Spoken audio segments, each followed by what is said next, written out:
Something is different about the sun. Not different the way forecasters predicted. Different in a way that has researchers updating models they've relied on for decades. Solar cycle 25 was supposed to be weak. Every major agency said so.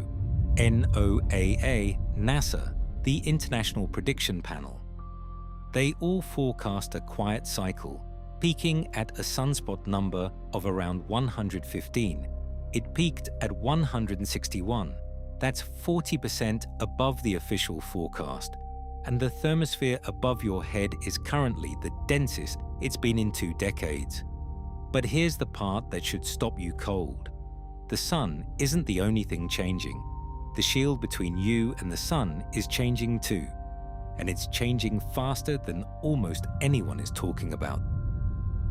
Earth's magnetic field, the invisible force that has protected life on this planet for billions of years, has weakened by approximately 10% in the last 150 years.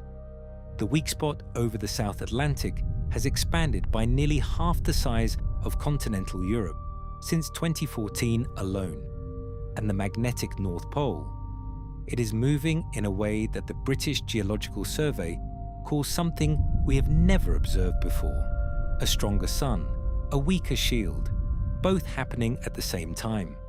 And before this video is over, you will understand why the combination of those two things is the most consequential space weather story of our lifetimes. Not the aurora pictures, not the solar flare alerts on your phone. The thing underneath all of it, the thing that nobody in a 2-minute news segment has time to explain. If this has you hooked, subscribe to Stellar so you don't miss what comes next. Because this story is just getting started. Drop a comment below. I want to know where in the world you're watching from, what time it is where you are, and your honest take on this.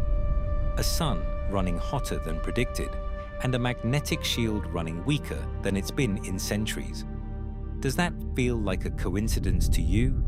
Or does it feel like the opening of something larger? Tell me what you think. Now settle in, because we've got a lot to unpack. You live inside a force field, not a metaphor, a real one. It extends from the core of the Earth outward into space, roughly 65,000 kilometers in the direction facing the sun. And on the night side, it stretches out millions of kilometers into a long tail. It is called the magnetosphere, and it is the only reason you are alive. The sun constantly emits a stream of charged particles, protons, electrons, moving at between 400 and 800 kilometers per second. This is the solar wind. Without the magnetosphere, that wind would strip away Earth's atmosphere the same way it stripped Mars. Mars lost its magnetic field billions of years ago. It lost its atmosphere shortly after. Today, the atmospheric pressure on the Martian surface is less than 1% of Earth's. A human standing on Mars without a suit would be exposed to radiation levels lethal within minutes.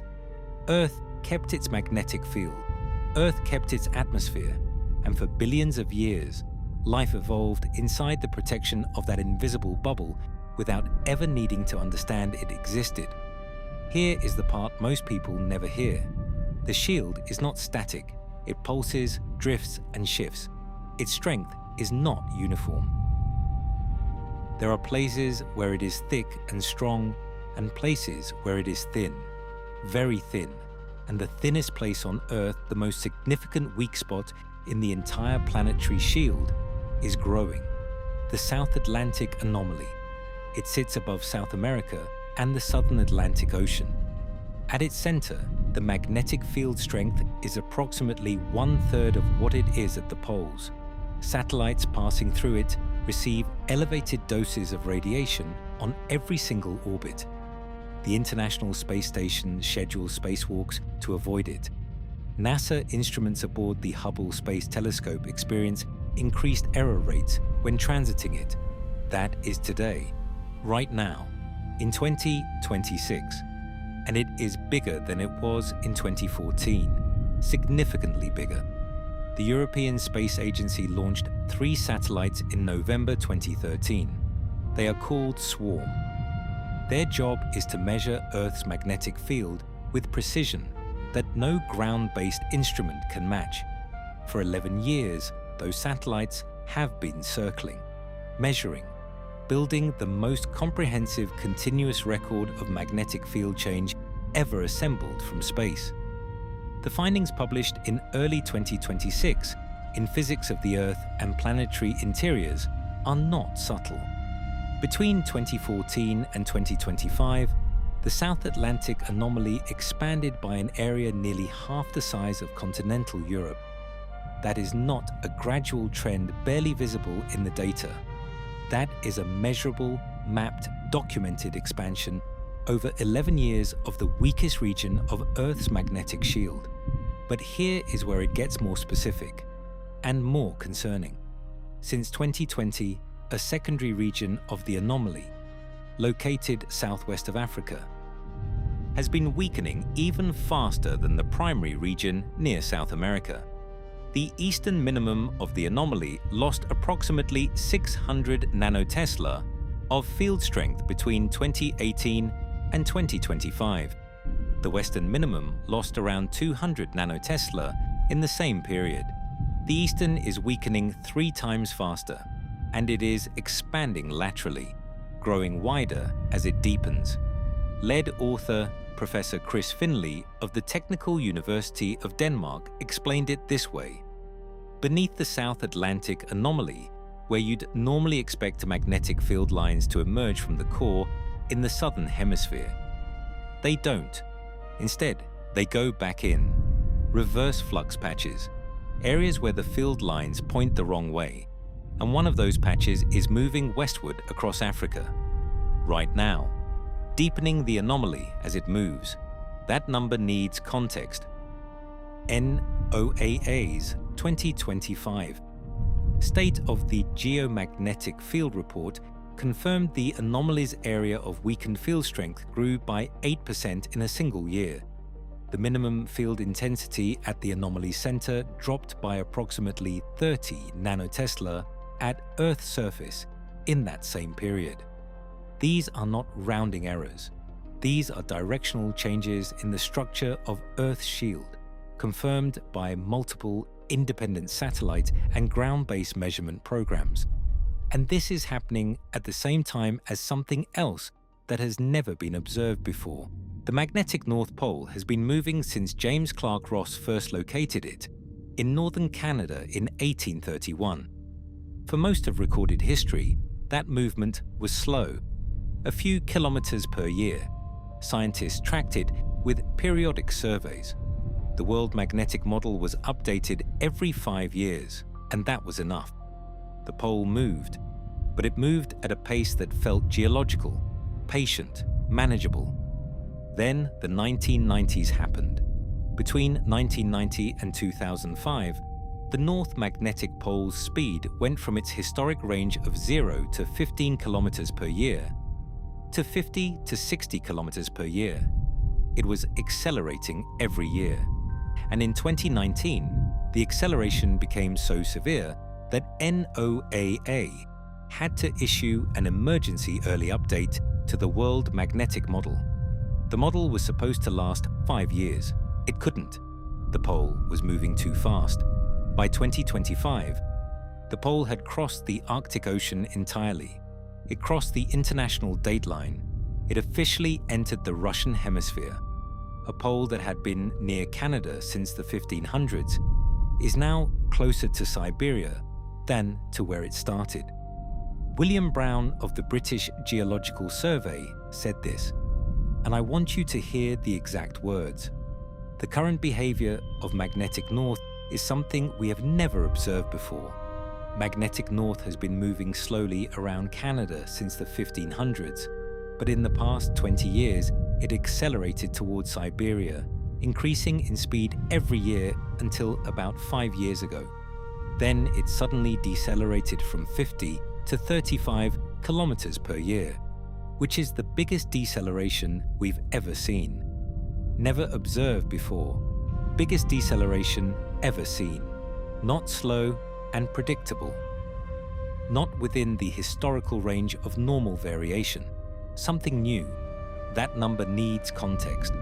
When the pole moves, every system that depends on magnetic north has to be recalibrated. Aviation runway designations, maritime navigation charts, autonomous vehicle compass systems, military targeting references, even your phone's compass. All of them depend on an accurate model of where magnetic north actually is. The pole is now moving 35 kilometers per year in a direction no instrument has tracked it before. And the World Magnetic Model had to introduce blackout zones near the poles, areas where the field has become too unstable for reliable compass-based navigation. That is not hypothetical. That is in the 2025 release, published, official, NOAA and BGS jointly. A region near the poles where the field is officially described as unusable for navigation. The shield is growing thin, the pole is in new territory, and the sun is running hotter than expected. These three things are happening simultaneously. September 1st, 1859, just before noon, an English astronomer named Richard Carrington was in his observatory, sketching sunspots through a projection of the sun onto a glass plate. Routine work. He'd done it hundreds of times. Then something happened that had never been recorded before. Two patches of intensely bright white light appeared above a cluster of sunspots, so bright that Carrington initially thought a hole had appeared in his projection equipment, letting daylight through. He ran to find a witness. He was gone for less than a minute. By the time he returned, the light was already fading. 5 minutes. That's how long the most consequential solar flare ever recorded lasted in its visible phase. 17.5 hours later, Earth's night side lit up, not just at the poles, everywhere. The aurora borealis was visible in Cuba, in Jamaica, in the Bahamas, in Panama. Gold miners in the Rocky Mountains woke at 1 in the morning thinking the sun had risen on a cloudy day. They got up, made breakfast, bacon and eggs at 1 a.m. by the light of a geomagnetic storm. People in the northeastern United States read newspapers by the aurora's glow. The New York Times reported the display was so brilliant that at 1 o'clock in the morning, ordinary print could be read by the light. And then the telegraph network started failing.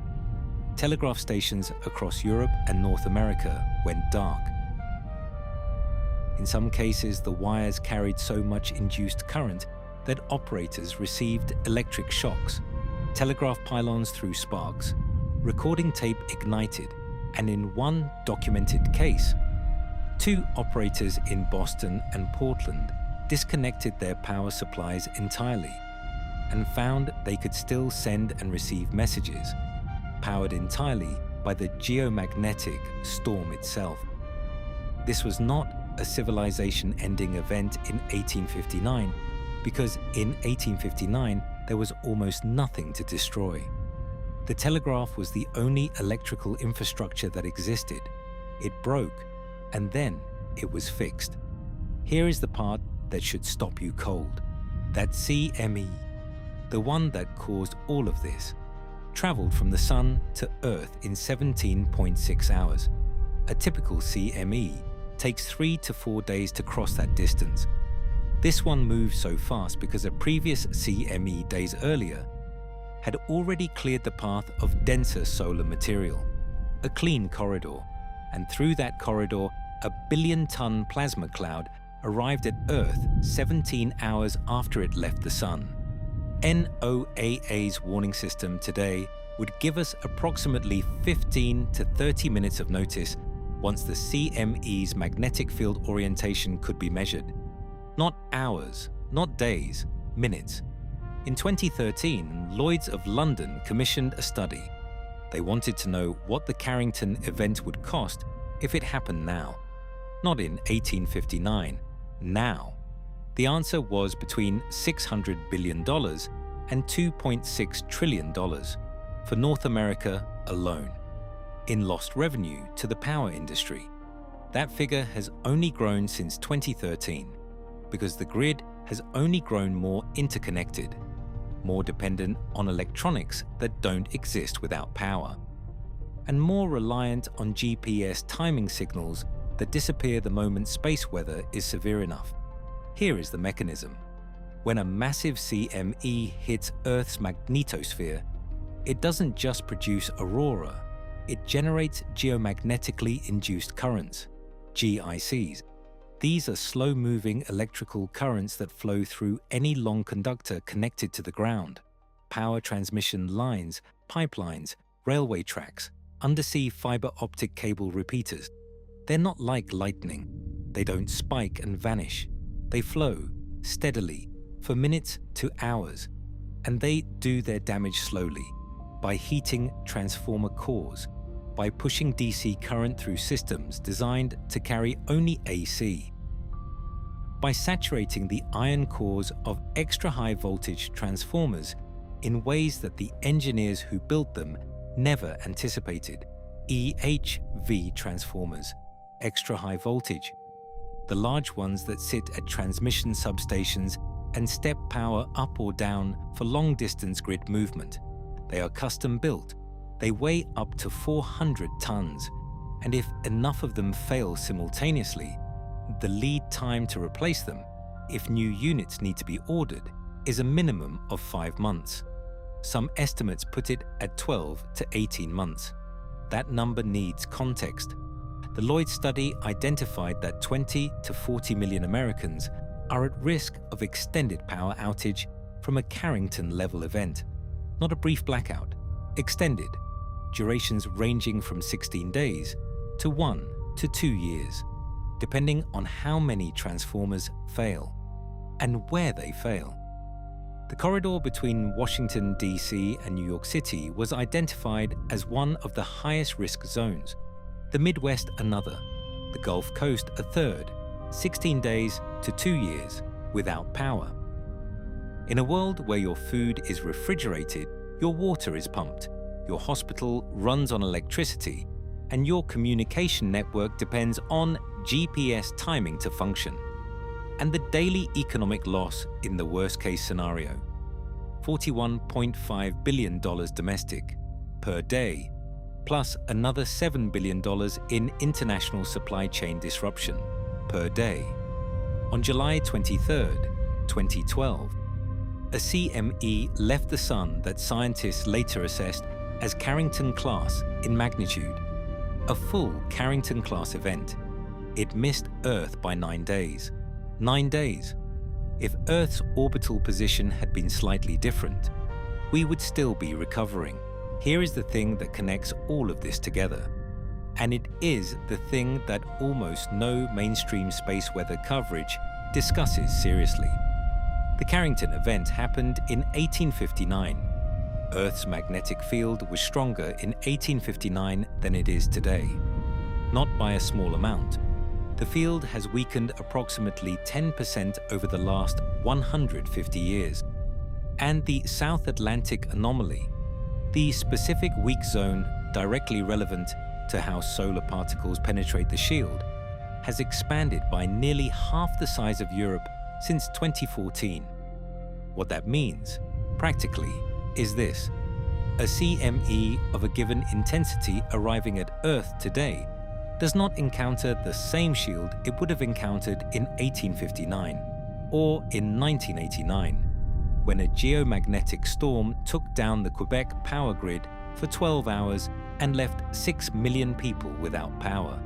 The shield is thinner, not catastrophically thinner, not imminently failing, but measurably, documentably, directionally thinner. And the thinning is not slowing. Here is what NASA atmospheric physicist Charles Jackman found when modeling this. Computer models showed that if the dipole magnetic field continues to weaken, solar proton events from major solar storms could destroy up to 40% of Earth's ozone at high latitudes for months to years at a time. Not permanently, but for long enough to have measurable effects on UV radiation reaching the surface in those regions, 40%, at high latitudes, for months to years. That is not the scenario we're in today. The field has not weakened enough for that, but it is the direction the data points, and it is occurring during a solar maximum that arrived stronger than predicted. In an orbital environment where we have 8,000 active satellites providing the infrastructure the modern world depends on, and a South Atlantic anomaly expanding faster in its eastern section than at any point in the measurement record. Here is the part that most coverage misses entirely. The SAA is not just a scientific curiosity. It is a navigation hazard. It is a satellite degradation zone, and it sits directly above some of the most populated regions of South America and the African Atlantic coast.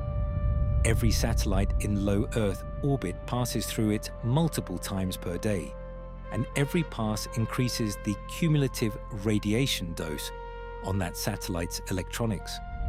The Hubble Space Telescope experiences increased error rates on those transits. The ISS crew schedules activity to minimize exposure.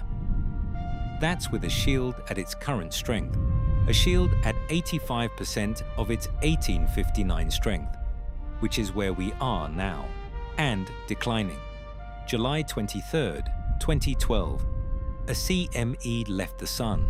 Scientists who later analyzed the data described it as one of the fastest, most energetic eruptions of the space age. The plasma cloud was traveling at approximately 3,000 kilometers per second. Typical CMEs travel at 300 to 500. This one was moving at 6 to 10 times typical velocity. It passed through the precise location where Earth had been 9 days earlier. 9 days. That's the margin. NASA solar physicist Daniel Baker, who led the post-event analysis, said this: "If it had hit, we would still be picking up the pieces." That assessment was published, peer-reviewed, in the Space Weather Journal in 2014. Not a fringe claim, not speculation. The considered scientific conclusion of the researchers who analyzed the event's data: we would still be picking up the pieces. Baker's team estimated the event was comparable to the Carrington event in terms of total energy, possibly stronger in some parameters. And it arrived during a period when Earth's magnetic field was already weaker than it was in 1859. A weaker shield, a Carrington-class CME, 9 days of orbital margin. Here is the part that keeps me up at night about this. The 2012 near-miss generated significant scientific attention. It was written about extensively in academic literature. It was the subject of presentations at major space weather conferences. NASA covered it. NOAA covered it. The Space Weather Journal published multiple analyses, and almost no one in the general public has any awareness that it happened. At all. You almost certainly did not hear about July 23, 2012, in the same way you heard about almost any other near miss in any other domain that civilization has faced in the last 50 years. There were no news alerts, no emergency preparedness briefings, no Senate hearings that generated sustained public discourse. A Carrington-class CME passed through Earth's orbital position, and the general public learned approximately nothing from it, because it missed. And events that miss don't make the news. Two things are true simultaneously right now. The Sun is more active than predicted, and Earth's shield is weaker than it was. These are not equivalent risks, they compound. Here is the mechanism. During solar maximum, the frequency and intensity of CMEs increases. The number of X-class flares increases. The probability of a major geomagnetic storm in any given year is significantly higher during the peak phase than during solar minimum. Solar cycle 25 is running approximately 40% above its forecast intensity. That means the probability distribution for major geomagnetic events in the 2024 to 2026 window is shifted meaningfully toward the adverse end compared to what the original forecast suggested. At the same time, a weaker magnetic field means that solar particles penetrate deeper into the atmosphere during events of a given intensity. The South Atlantic Anomaly represents the region where this effect is most concentrated and most measurable. Satellites transiting the anomaly on every orbit are accumulating radiation damage faster than design projections based on historical field strength anticipated.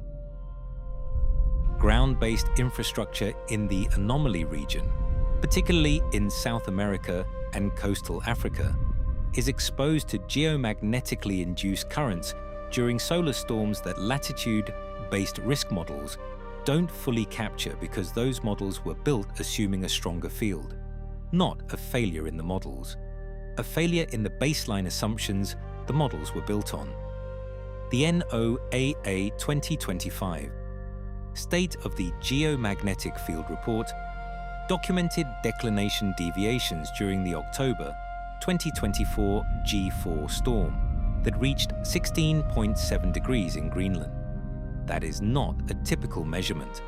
That is a magnetic deviation so large that aircraft operating in the region on magnetic heading references would have been flying measurably off track had they not cross-referenced with GPS. And Greenland is not the highest risk zone. It's a data point. The highest risk zones for transformer damage are in the American Mid-Atlantic corridor and the Midwest. And the highest risk zone for satellite degradation is the South Atlantic Anomaly, which just grew 8% in a single year. Here is the part that should stop you cold.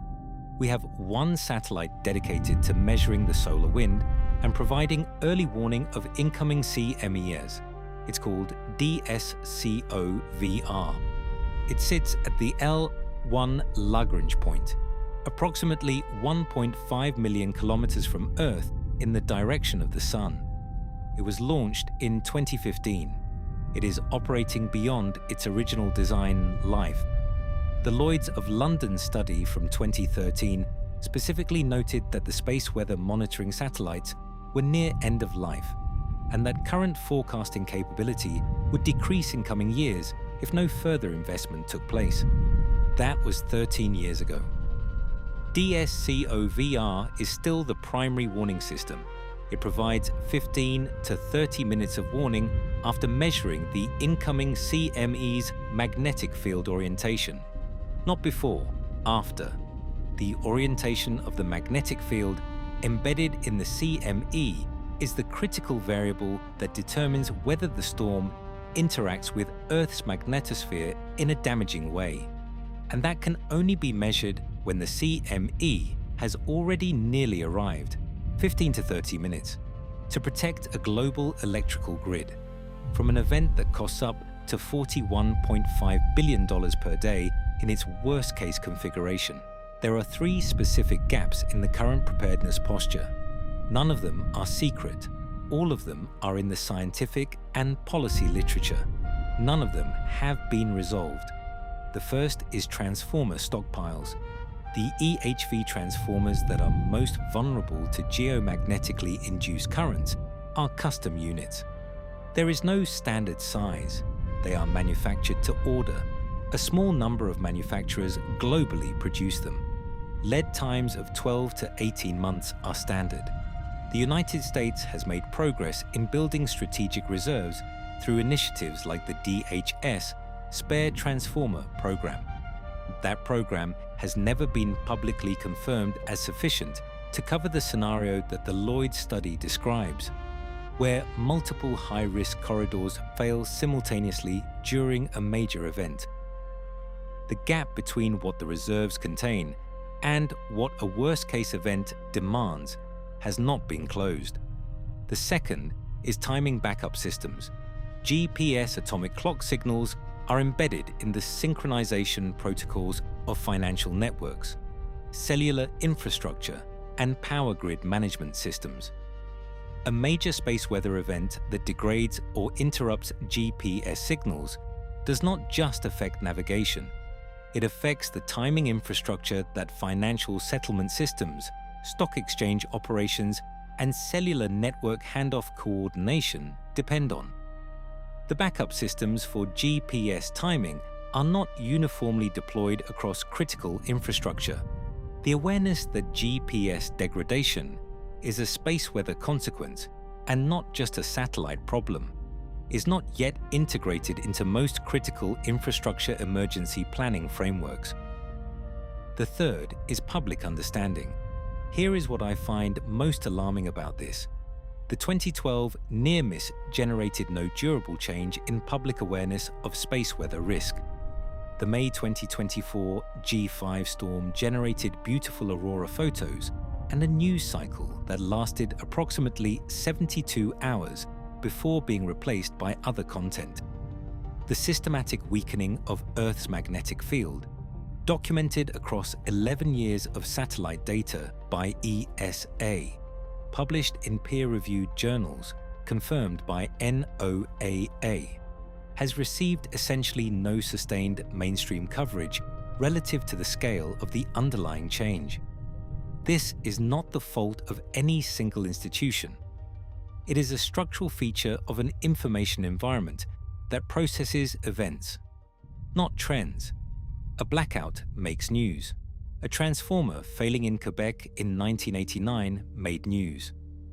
The slow expansion of a magnetic anomaly over 11 years of satellite measurement does not have a news hook until something fails because of it, and by then, the preparation window for that failure is already closed.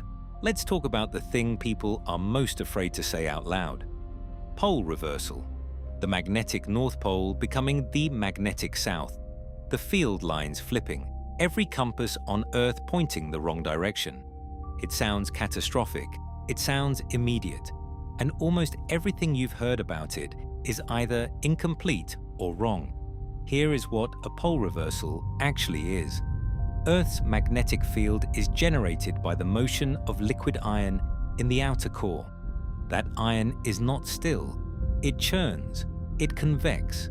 It flows in complex, turbulent patterns driven by heat from the inner core and the rotation of the planet. Those flows generate electrical currents. Those currents generate the magnetic field. And because the flows are not perfectly stable, the field is not perfectly stable either. Over geological time, the field has reversed. Many times. In the last 330 million years, it has reversed approximately 400 times. The last reversal completed roughly 780,000 years ago. Before that, reversals occurred on average every few 100,000 years, though the spacing is irregular. Some intervals between reversals were short, some were tens of millions of years. We are overdue. That is the accurate statement. Not that a reversal is imminent, that the current stable period is unusually long. Here is the part most coverage gets wrong. A reversal does not happen overnight. It does not happen over a decade. Based on paleomagnetic records locked into volcanic rocks and ocean sediment cores, reversals take between 1,000 and 10,000 years to complete. During that transition, the field does not simply flip, it fragments. Multiple poles can exist simultaneously. The field weakens significantly. Patches of reversed polarity appear at mid-latitudes. The structured, coherent shield that protects the planet becomes patchy, irregular, temporarily weaker than at any point in the stable periods, before or after. That number needs context. During a reversal transition, paleomagnetic records suggest the field can drop to as low as 10 to 20% of its current strength. Not 10% weaker, 10 to 20% of current strength. Our current field strength is already approximately 90% of what it was 150 years ago. If we entered a transitional phase, the field could weaken by an order of magnitude beyond where it is now. And here is the specific, uncomfortable scientific fact. The geologic record shows that certain excursions, periods when the field weakened and wandered without completing a full reversal, have happened roughly 10 times more often than full reversals. They can last thousands of years. During them, the field exhibits exactly the behaviors we are currently measuring: rapid pole movement, expanding anomaly zones, secondary magnetic minima developing in unusual locations, reverse flux patches moving through the core mantle boundary. No scientist is claiming we are in a reversal right now. That is not what the data says. What the data says is that the field is in a phase of heightened internal variability. What that phase leads to, whether it stabilizes, whether it continues weakening, whether it is an excursion or the early approach of a transition, is not yet determined. Not yet determined. That is the honest scientific answer, and it is the answer that no 2-minute news segment has room for. We have evidence of what happens to life on Earth when the magnetic shield weakens severely. It is preserved in the sediment record, in ice cores, in the isotopic signatures of rocks, and what it shows is not an extinction event, not a civilization-ending catastrophe, but a sustained period of elevated stress on biological and atmospheric systems that modern technology was not designed to operate through. Here is what the paleomagnetic record tells us. During the Lachance excursion, approximately 42,000 years ago, the magnetic field weakened to approximately 6% of its current strength. 6%. The field did not reverse completely, it destabilized. For roughly 1,000 years, the shield was dramatically reduced. Cosmic ray flux reaching Earth's surface increased significantly. The ozone layer at high latitudes was depleted. UV radiation reaching the surface increased, and the coincidence of the Lachance excursion with the disappearance of Neanderthal populations in Europe and a significant shift in the creative and behavioral complexity of Homo sapiens has been documented in research published in Science in 2021. That study, led by researchers at the University of New South Wales, proposed that the weakening of the field during the Lachance excursion may have contributed to environmental stress severe enough to drive species extinction and behavioral change in early human populations. The cause and effect is not proven, but the coincidence is documented in the geological record. Here is the part that should stop you cold. The Lachance excursion happened with a field at 6% of current strength. We are at approximately 90%. The gap between where we are and where the Lachance record begins is enormous. We are not approaching Lachance conditions on any timescale relevant to human planning horizons, but the mechanism is the same. A weaker field means more cosmic rays. More cosmic rays means more ionization of the upper atmosphere. More ionization means changes to atmospheric chemistry. And more solar particle penetration during major events means greater ozone impact during those events. That number needs context.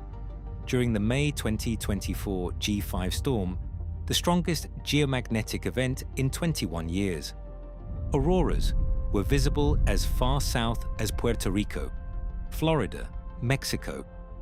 The storm produced measurable effects on satellite orbits, GPS accuracy, and power grid infrastructure in high-latitude regions. It did this with a field at 90% of its 1859 strength, with a fully functional, coherent dipole. Now consider what the same storm intensity would produce with a field at 80%, or 70%, or during a transitional phase where the field structure has fragmented and the anomaly regions have multiplied and deepened. The scale of the effect does not scale linearly with field strength. The relationship between field strength and particle penetration is non-linear. As the field weakens, the rate of increase in cosmic ray and solar particle flux at the surface accelerates. The first 10% of weakening produces less change than the next 10%, and the next less than the 10% after that. We are in the early part of that curve. That is where we are, and the direction is downward. The ozone layer sits between 15 and 35 kilometers above the surface. It absorbs UVB and UVC radiation. Without it, DNA damage in surface-dwelling organisms from solar ultraviolet radiation would increase dramatically. Crop yields would fall. Marine phytoplankton, the foundation of the ocean food web, would decline. The skin cancer rate in human populations would increase measurably. This is well established. The ozone layer is not a peripheral scientific concern. It is a foundational component of the conditions that make complex surface life viable on Earth. Here is the connection that almost no mainstream space weather coverage makes. Solar proton events, intense bursts of high-energy protons from major solar flares and CMEs, destroy ozone. When high-energy protons penetrate into the middle atmosphere during a large solar proton event, they produce nitric oxide. Nitric oxide is an efficient catalyst for ozone destruction. The effect is well documented. The 1989 Quebec storm produced a measurable ozone depletion signature at high latitudes. The Halloween storms of 2003 produced a significant ozone depletion event in the polar stratosphere. NASA atmospheric physicist Charles Jackman modeled what happens when the dipole magnetic field weakens further. His findings: if the field continues to weaken, major solar proton events could destroy up to 40% of Earth's ozone at high latitudes, for months to years at a time. Not permanently, not globally, at high latitudes, for months to years per major event. That number needs context. A 40% ozone reduction at high latitudes for an extended period is not a civilization-ending event. It is a significant, sustained environmental stress. Growing seasons in high-latitude agricultural regions would be affected by elevated UV marine ecosystems in polar and subpolar regions, already under pressure from ocean temperature change, would face an additional stressor, and the effect would not be evenly distributed. High latitudes are disproportionately affected because that is where the magnetic field channels solar particles into the atmosphere. Here is the part most coverage misses entirely. The ozone layer and the magnetosphere are not separate topics. They are linked. The magnetosphere determines how much solar particle flux reaches the atmosphere. The atmosphere's ozone content determines how much UV reaches the surface. A weaker magnetosphere during active solar conditions produces more ozone destruction events. More ozone destruction means more UV at the surface between events, and a solar cycle that arrived 40% above its forecast during a period when the magnetosphere is measurably weaker than it was 150 years ago, creates conditions for solar proton events to have greater atmospheric impact than the same events would have had in 1989 or in 1859. The sun feels different now. Part of the reason is that the filter is thinner. Most of the effects we've discussed so far are system level, grid level, satellite level. They're real, but they exist at a scale that doesn't translate easily into what an individual person experiences on a given day. So let me bring it down to the ground. Right now, during the peak phase of solar cycle 25, you're being exposed to slightly more cosmic radiation than you were 5 years ago. Not dramatically more, measurably more. Cosmic ray flux at the surface increases during solar maximum because the increased solar wind partially offsets cosmic ray penetration, and it increases more during geomagnetic storms. The dosage you receive as a passenger on a transatlantic flight during a major geomagnetic event is approximately the same as a chest X-ray. Airlines operating polar routes have crew exposure monitoring programs specifically because of this. Some routes are rerouted during major events. Your GPS is slightly less accurate during geomagnetically disturbed periods than it is during quiet periods. Not broken, less accurate.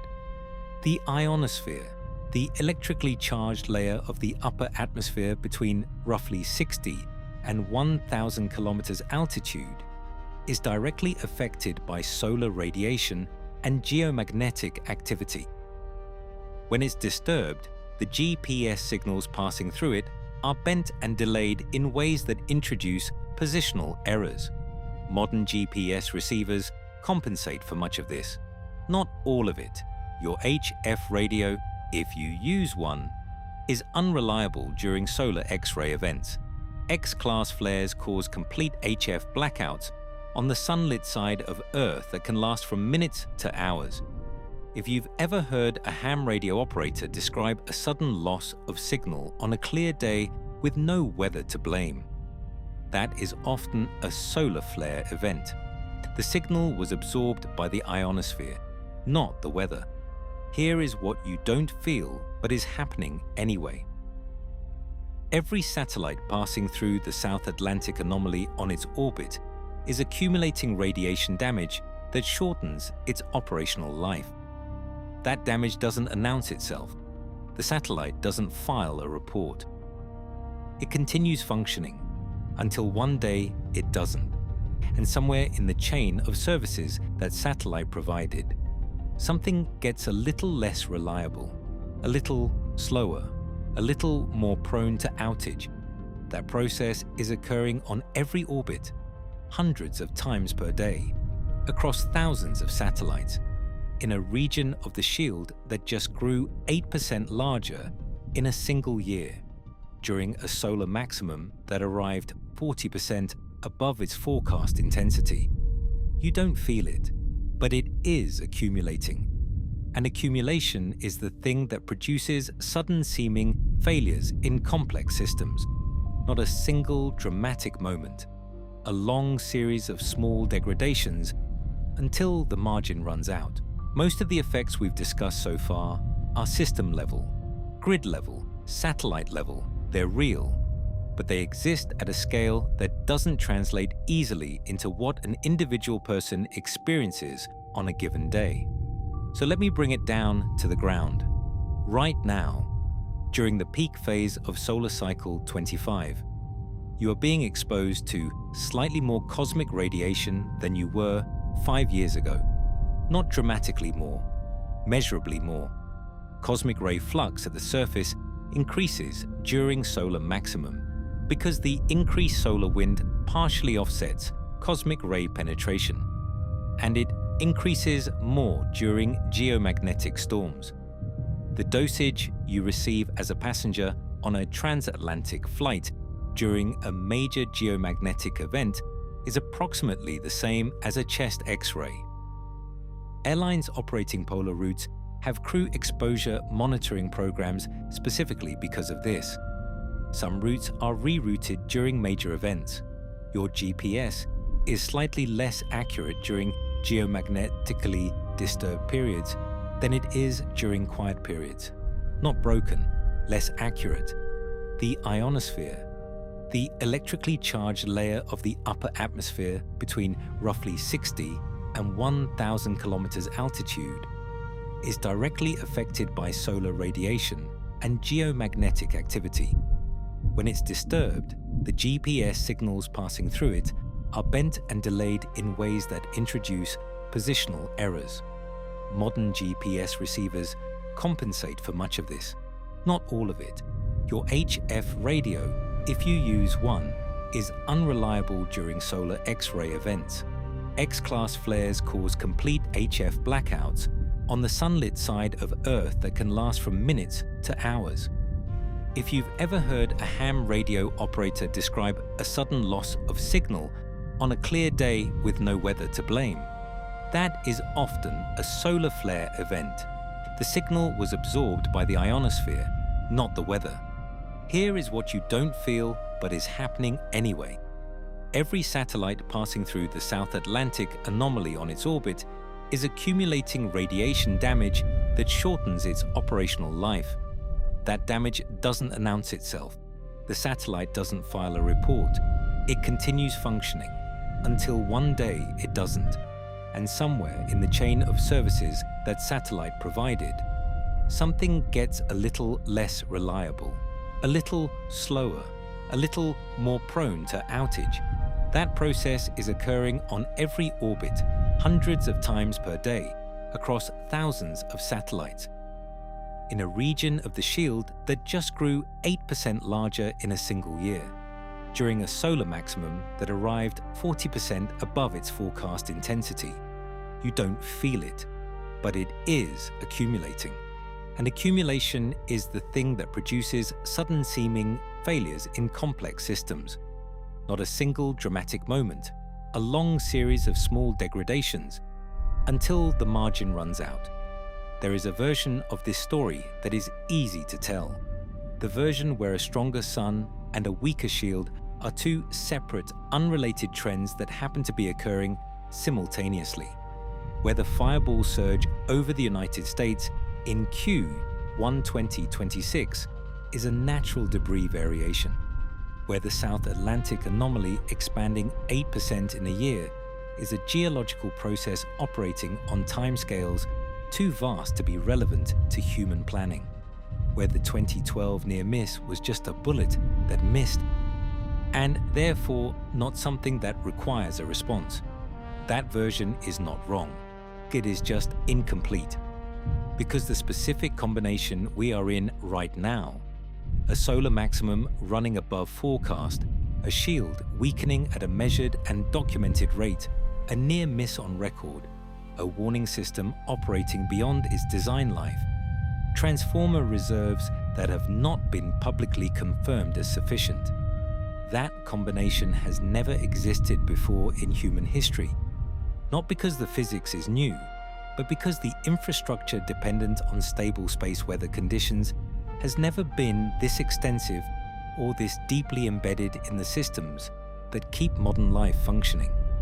In 1859, when Carrington's flare arrived and the aurora lit up the Rockies, the world ran on coal, steam, and the telegraph.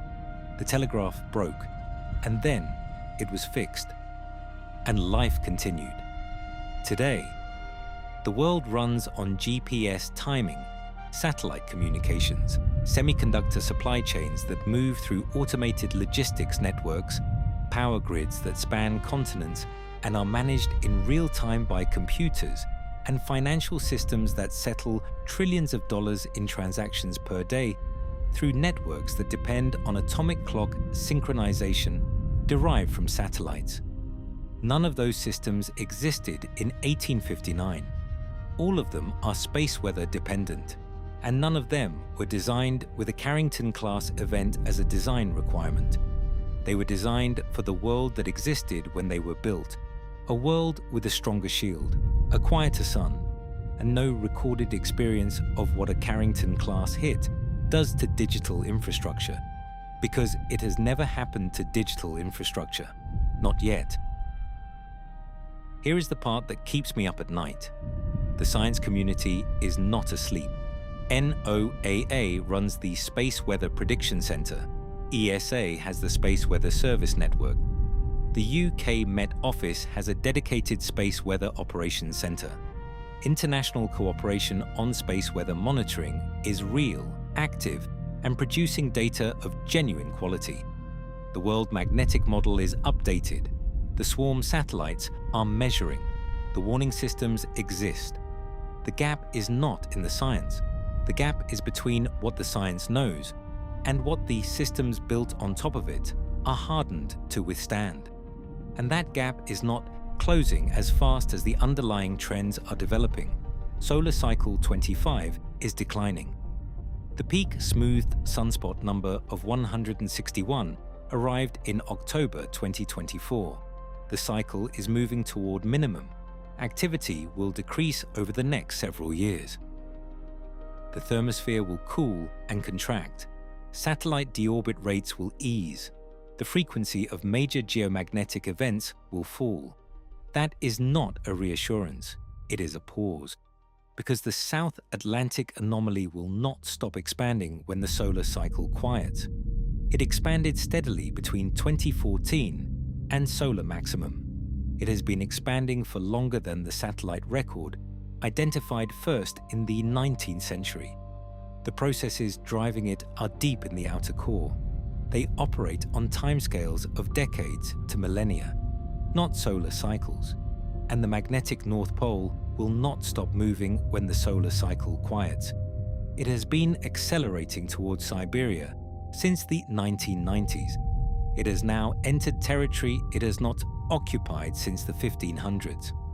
The British Geological Survey describes its current behavior as something never observed before.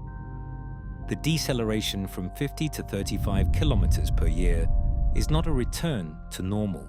It is the largest deceleration ever recorded, in a pole that was already moving faster than any previous measurement. Solar cycle 26 will arrive. Estimates place its start somewhere between 2029 and 2032. No reliable intensity forecast exists for it yet. Solar cycle 25 demonstrated with precision that the forecasts can be wrong, significantly wrong, in the adverse direction. When cycle 26 peaks, the shield will be whatever strength it is at that point. If the current trajectory continues, slightly weaker than it is now, the SAA will be whatever size it has grown to. The warning satellites will be whatever age they are, and the transformer reserves will be whatever they have been built to. These are not fates, they are trajectories. Trajectories can be changed, transformer reserves can be increased, warning satellite replacements can be funded and launched, grid hardening programs can be accelerated, international agreements on space weather preparedness infrastructure can be negotiated and implemented. None of these are technically difficult. Some are underway. None of them are moving at the pace that the underlying data suggests is warranted. That is the honest assessment, not alarmism, not reassurance, a direction of travel, and a gap between how fast the trend is moving and how fast the response is moving. Let me take you back to where we started. A stronger sun, a weaker shield, both happening at the same time. The solar cycle will decline. The aurora pictures will become less frequent. The G5 storm alerts will space out. The news cycle will move on. And the sun will look from the outside like it's quieting down. But the South Atlantic Anomaly will keep growing, because the core processes driving it do not respond to the solar cycle. They respond to the dynamics of liquid iron 3,000 kilometers below your feet, moving in patterns that have been building for decades. The eastern minimum will keep deepening. The reverse flux patches will keep moving westward across Africa. The region of weakened shielding will keep expanding into orbital zones that thousands of satellites transit daily. And the magnetic North Pole will keep moving, slowly now, 35 kilometers per year instead of 60, but into territory it has not occupied in 5 centuries, into a region of the Arctic where the World Magnetic Model now officially designates blackout zones. Places where the field is too unstable for reliable compass navigation. The 2012 near miss will remain on record. 9 days of orbital margin between the world we live in and an event that NASA scientists described as something we would still be picking up the pieces from. The DSCOVR satellite will keep aging. The transformer reserves will remain at whatever level they are, and the daily economic loss estimate for a worst-case Carrington hit will keep growing as the infrastructure dependent on stable space weather conditions grows more extensive and more deeply embedded. The sun will be back, not this cycle, but the next one, and the one after that. They always come back, and each time they do, Earth's shield will be at whatever strength it is at that moment, protecting whatever infrastructure exists at that moment, with whatever warning systems are operational at that moment. This is not a story about the end of the world. The field has weakened before. It has recovered. It has been through excursions and reversals and solar maxima, far more intense than anything in the instrumental record. Life persisted. The planet survived. The shield reconstituted itself over thousands of years, and the conditions for surface life re-established. This is a story about a narrower window, about the specific, documented, measurable convergence of a more active sun and a less protective shield, arriving in the same decade as a civilization that has built every critical system it depends on into a space weather-sensitive architecture, without ever experiencing what that architecture looks like under the conditions that the data says are coming. The sun feels different now, not because it has fundamentally changed, because the filter is thinner, and the question that outlasts this video, the one that the data keeps returning to, is not whether the next major event will come. It will. The question is whether we will have used the time between now and then to build something capable of surviving it.